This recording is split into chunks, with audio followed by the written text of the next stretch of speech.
آقا امروز میخوایم از ثروت افسانه‌ای نهفته در دریاچه ارومیه براتون بگم. یا اصلا دریاچه ارومیه به جز نمک چه چیزی داره و ارزش این املاح چقدره؟ طبق تحقیقات صورت گرفته ثروت حاصل از مواد معدنی دریاچه ارومیه از این قراره. در پایان کلیپ منتظر جمع‌بندی این عدد نجومی باشید. مطمئنم مغزتون سوت میکشه. 1 کلورید پتاسیم حدود 27 میلیون تن. 2 سولفات پتاسیم حدود 60 میلیون تن. 3 اکسید منیزیم 240 میلیون تن. 4 سدیم برومید حدود 28 تن.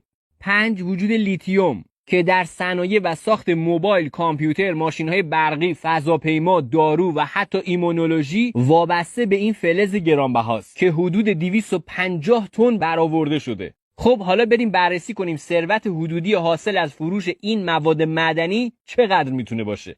1 کلورید پتاسیم قیمت جهانیش هر تن 330,000 دلار تخمین زده شده که قیمت 27 میلیون تن به پول ما به عبارتی میشه 374 تریلیون و 220 میلیارد تومان.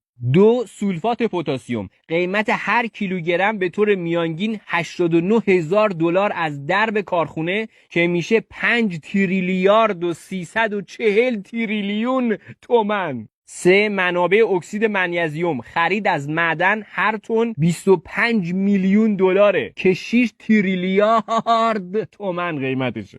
4 سدیم برومید هر 100 گرمش 78,000 دلاره که 218 میلیارد تومان ارزش داره.